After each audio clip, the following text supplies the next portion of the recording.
Hey guys and welcome back to my channel SMT stock market trends. दोस्तों, इस lecture के अंदर अपन value investing की बात करेंगे। वैल्यू इन्वेस्टिंग क्या है और कैसे इसको अप्लाई करें, और जो 2008 के अंदर 2009 के अंदर जो लोगों ने गलती की थी, उस गलती से अभी अपन कैसे बचें। क्योंकि गाइज अपन उस दौर में चल रहे हैं अभी, जब अपन इस पेंडेमिक से बाहर निकल रहे हैं, जो इस आर्थिक मंदी है इससे बाहर निकलने की अपन कोशिश वो कर रहे हैं। तो गाइज यहाँ पे जो इन्वेस्टिंग कर रहे हैं अपन, उस इन्वेस्टिंग को कैसे बेटर ढंग से उसको मैनेज करें, ताकि जो कुछ लोगों ने यहाँ पे 7 से 8% लोगों ने 2008 के अंदर वो गलती नहीं की थी और उनके 10 से 15 टाइम के रिटर्न उनको 10 ईयर के अंदर मिले। गाइज वो चीजें यहाँ पे इस वीडियो के अंदर मैं डिस्कस करना चाहता हूँ आपके साथ, ताकि आपको जो वैल्यू इन्वेस्टिंग है उसकी जो इंपॉर्टेंस है वो आपको समझ आ सके। तो दोस्तों, इस वीडियो के अंदर बने रहिए, लास्ट तक आपको सारी की सारी चीजों के बारे में बताऊंगा, कैसे कौन सी गलतियां अभी नहीं करनी है और कौन सी चीजों के ऊपर ज्यादा आपका फोकस होना चाहिए। गाइज शुरू करता हूं इस वीडियो को इंट्राडे वर्सेस स्विंग ट्रेडिंग। सबसे पहला टॉपिक मैं यही इसलिए ले रहा हूं, पोर्टफोलियो की बात बाद में करूंगा, पोर्टफोलियो की भी बात करेंगे इस वीडियो के अंदर। पोर्टफोलियो कैसे यहां पे अपन क्रिएट कर सकते हैं और वो कितना इंपॉर्टेंट है, एक वैल्यू इन्वेस्टिंग पोर्टफोलियो कितना इंपॉर्टेंट है इस टाइम के लिए, जब यहां पे इकोनॉमिक ट्रेजेडी बोल सकता हूं, इकोनॉमिक ट्रेजेडी चल रही है कंट्री के अंदर, जिसमें आपको एक मौका मिला है कि यहां पे आप एक कंट्रीब्यूशन देके जो इकोनॉमिक ग्रोथ वापस रिकवर करेगी कंट्री, उसके अंदर आपकी भी जो मनी है वो उसी हिसाब से मल्टीप्लाई हो सके। तो वही चीज यहां पे इस वीडियो के अंदर अपन डिस्कस करने वाले हैं। यहां पे देखो, सबसे पहले अपन बात करेंगे इंट्राडे और स्विंग ट्रेडिंग, क्योंकि ये बहुत ज्यादा क्वेश्चन आता है मेरे जो कमेंट्स है उनके अंदर। तो इसके अंदर मैं बता दूं कि मैं मेरा पर्सनल व्यू दूंगा। यहाँ पे हो सकता है बहुत सारे लोगों का यहाँ पे मेरे से डिफरेंट व्यू हो, अलग अलग व्यू होते हैं, लेकिन मैं मेरा व्यू आपको बताता हूँ। देखो, अभी के टाइम जो वोलेटिलिटी है मार्केट के अंदर वो बहुत ज्यादा है। आप देख सकते हो डेली आपको 5 से 6 या 10 तक स्टॉक ऐसे मिल जाते हैं जो 3% का मूवमेंट देते हैं, कभी अप कभी लो, लेकिन मोमेंटम बहुत है। बड़ी बड़ी कंपनियां, जो अच्छी अच्छी कंपनियां जैसे एशियन पेंट्स, HDFC बैंक, इस टाइप के जो बड़े, रिलायंस, इस टाइप के जो बड़े प्लेयर्स हैं, उनके अंदर भी अपन को 3% का मोमेंटम वन डे के अंदर अपन को देखने को मिल जाता है। और ये नॉर्मल बात हो गई है। सबसे मेन चीज तो ये है कि इतने बड़े प्लेयर्स के लिए भी ये इतना मोमेंटम एक नॉर्मल बात हो गई है।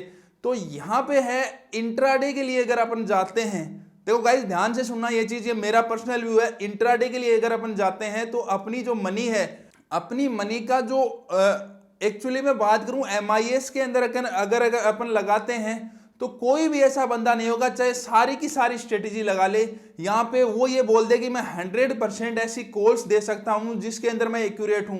तो ये तो होगा कि आपका 70 से 80% आप एक्यूरेट जा भी पाओगे, तो 20% तो वहां पे जो गैप अप रहेगा 20 से 30%, उसमें आप रोंग जाओगे ही जाओगे। और जब रोंग जाओगे तो आपका दिमाग यहाँ पे स्टक करेगा। जैसे ही आपको प्रॉफिट दिखेगा, आपको थोड़ा प्रॉफिट दिखेगा, आप बुक कर लोगे। लेकिन जब लॉस दिखता है, गलती वहां पे ये होती है कि अपन होप बनाते हैं, मार्केट से होप रखते हैं कि नहीं वापस आएगा वापस आएगा, मैं स्टॉप लॉस नहीं लगाऊंगा। क्योंकि स्टॉप लॉस तो मैं आपको बहुत बार बोल चुका हूं, लेकिन 10% लोग भी उसको फॉलो नहीं करते हैं। ये रियलिटी है और ये रियलिटी आपको खुद के अंदर आप झांक के देख लीजिए, कितने लोग यहाँ पे स्टॉप लॉस के साथ ट्रेड करते हैं। उसके बाद में जैसे नीचे जाता है तो उसको स्टॉप लॉस को भी चेंज कर देते हैं कुछ लोग, तो कि वापस आएगा, जंप अप करेगा, और उसके बाद में वो डाउन ट्रेंड ही जाता रहता है और आपकी कितनी सारी मनी यहाँ पे है वो वन डे के अंदर लूज हो जाती है। आप यहाँ पे आए हो वेल्थ क्रिएट करने के लिए और आप वहां पे वेल्थ को डिस्ट्रॉय कर देते हो। तो यहाँ पे अगर आपको डेली के अंदर ट्रेड करना ही है तो इतनी ज्यादा वोलेटिलिटी के अंदर ज्यादा लंबा मत सोचो। यहाँ पे सोचो आप स्विंग ट्रेडिंग का। स्विंग ट्रेडिंग के अंदर आपको लॉस होगा तो लिमिटेड होगा, प्रॉफिट होगा तो लिमिटेड होगा, क्योंकि वहां पे रहता है अपना फिक्स 15 से 30 मिनट के अंदर मुझे ट्रेड लेना है। फायदा होगा तो ठीक है, लॉस होगा तो ठीक है, या फिर मैं ब्रोकरेज देके निकल जाऊंगा। तो ये जो है ये स्ट्रेटेजी आपको वहां पे रखनी चाहिए। ब्रोकर ऐसा चूज करो जिसका जो ब्रोकरेज है वो बहुत ही मिनिमल हो, बहुत ही कम ब्रोकरेज वाला हो। नीचे जीरोधा की लिंक है, आप उससे अपना जो, अगर जीरोधा के अंदर आपका अकाउंट नहीं है तो उसमें जाके आप जीरोधा के अंदर अकाउंट भी खुलवा सकते हो, जिससे कि आपका जो ब्रोकरेज है वो यहाँ पे बचेगा, अगर आप स्विंग ट्रेडिंग का सोच रहे हो तो। क्योंकि स्विंग ट्रेडिंग ऐसी चीज है जिसके अंदर आपको ज्यादा लॉस और ज्यादा प्रॉफिट यहाँ पे देखने को नहीं मिलता।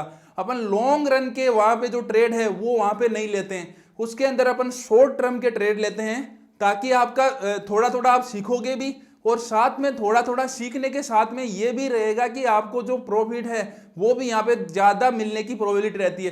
क्योंकि अपन अगर स्विंग ट्रेडिंग देखते हैं तो छोटे, आप हमेशा याद रखना, अगर इंडिकेटर्स के मैंने वीडियो बना दिए, उन इंडिकेटर्स के वीडियो को देखिए, उसके बाद में वो आपके जो स्विंग ट्रेडिंग है उसके अंदर काफी ज्यादा हेल्पफुल होने वाले हैं। मैंने जो कैंडलस्टिक चार्ट इंडिकेटर के 3 वीडियो बना रखे हैं, बेसिक से लेके, उनको वॉच कीजिए, पूरे के पूरे एकदम एनालिसिस कीजिए, उनको ध्यान से चार्ट्स के ऊपर अप्लाई कीजिए, पुराने जो चार्ट्स हैं उनके ऊपर अप्लाई कीजिए, जैसे 10 डे 5 डे टाटा मोटर्स का ले लिया, एशियन पेंट्स का ले लिया और रिलायंस का ले लिया, बाकी बहुत सारी यहाँ पे कंपनीज हैं उनके चार्ट्स को लीजिए, उनको अप्लाई कीजिए उसके ऊपर, क्योंकि अप्लाई तो आपको ही करना पड़ेगा।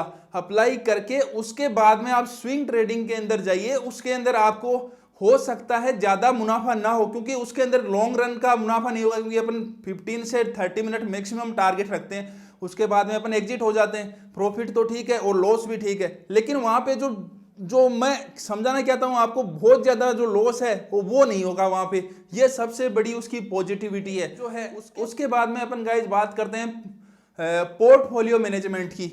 वैल्यू इन्वेस्टिंग के अंदर पोर्टफोलियो मेकिंग अभी बहुत ही ज्यादा जो है रिक्वायरमेंट है, टाइम की भी रिक्वायरमेंट है। ये टाइम भी आपको ये बोल रहा है कि अपना जो एक पोर्टफोलियो है वो जरूर क्रिएट करें इस टाइम, क्योंकि ये बहुत ही इंपॉर्टेंट टाइम है। आप इन्हीं के अंदर उलझ के रह जाओगे, इंट्राडे, स्विंग ट्रेडिंग।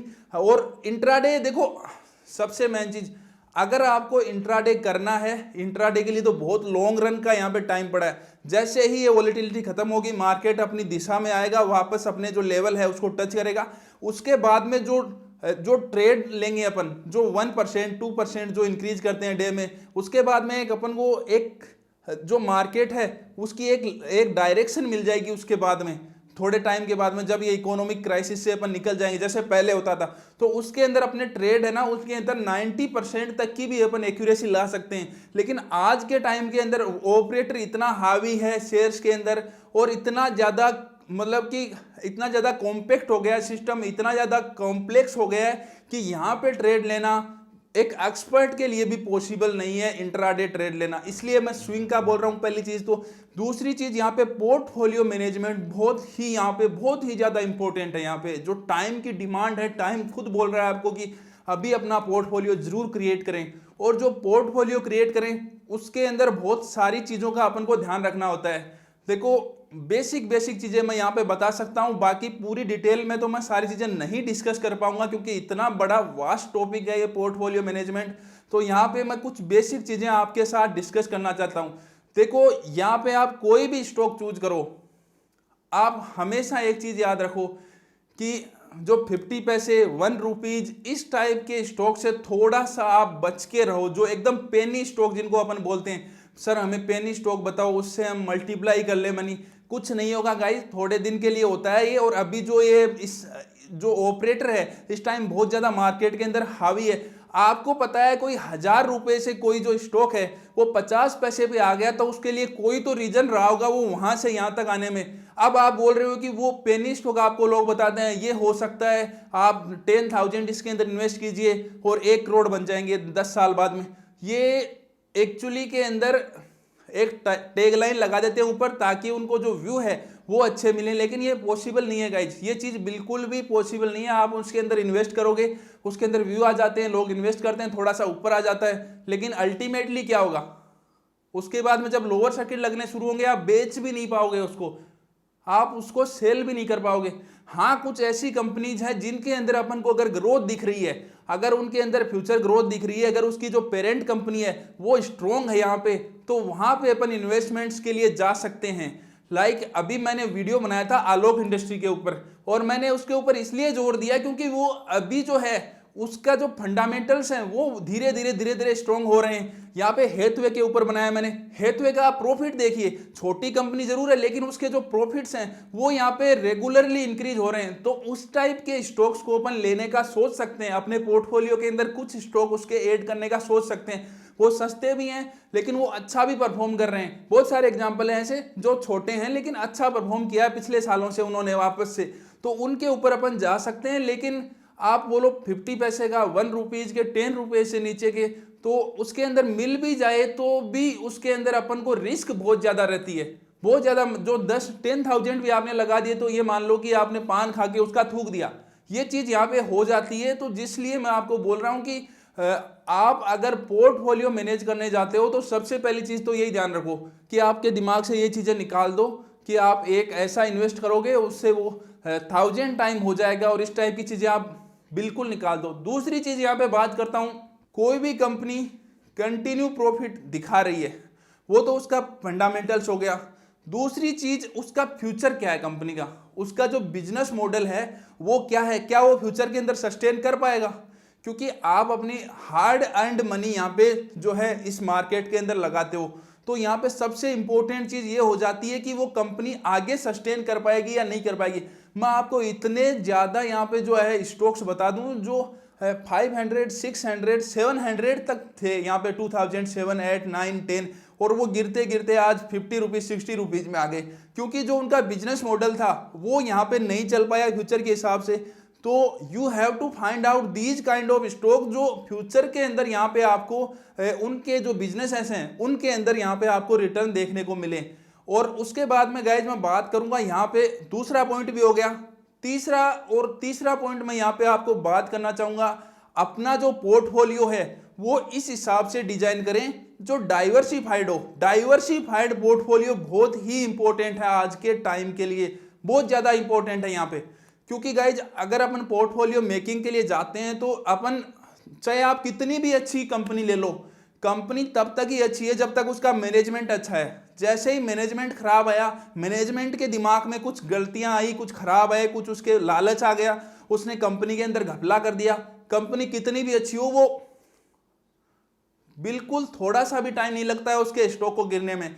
तो इसलिए हमेशा अपना जो पोर्टफोलियो है वो यहाँ पे डाइवर्सिफाइड करें, उसके अंदर जो स्टॉक्स हैं वो मतलब मैं बोलूंगा मिनिमम 10 टाइप के स्टॉक तो आप रखोगे ही रखोगे, तभी यहाँ पे जो है अगर मान लो 1-2 स्टॉक चले भी जाए तो यहाँ पे ये दिक्कत आपके नहीं रहेगी। और गाइज उसके बाद में यहाँ पे मैं बात करूंगा ऐसे स्टॉक लो जो बॉन्ड की तरह हो तो बॉन्ड की तरह अपन को रेगुलर रिटर्न दे बॉन्ड की तरह, और उसके बाद में भी जैसे बॉन्ड में तो मैच्योरिटी पीरियड होता है लेकिन स्टॉक्स के अंदर मैच्योरिटी पीरियड नहीं होता है। तो ये स्टॉक्स का सबसे बड़ा फायदा भी है यहाँ पे मैं मानूं तो, जब चाहो तब बेच दो। तो इस टाइप के जिसके अंदर कैश फ्लो सबसे ज्यादा हो, जिस कंपनीज के अंदर कैश फ्लो की दिक्कत नहीं हो, ऐसी कंपनीज के स्टॉक्स अपन को चूज करने हैं। तो ये 4 वैल्यू इन्वेस्टिंग के अंदर, पोर्टफोलियो मेकिंग के अंदर आपको 4 पॉइंट मैंने बताए हैं। उसके अलावा अगर आप मेरे से इसके बारे में हेल्प चाहते हो, आप मेरा पर्टिकुलरली किसी को बहुत ज़्यादा यहाँ पे ज़रूरत है इस चीज़ की और आप मेरे से अगर हेल्प चाहते हो तो आप मेरे मेल भी कर सकते हो smtstocksofficial@yahoo.com के ऊपर आप मेल कीजिए मुझे। तो ये वैल्यू इन्वेस्टिंग का पार्ट आपको कैसा लगा दोस्तों नीचे कमेंट में जरूर बताएं, और आपका कोई भी डाउट हो नीचे कमेंट करें, मैं आपके कमेंट का रिप्लाई जरूर दूंगा। थैंक यू दोस्तों।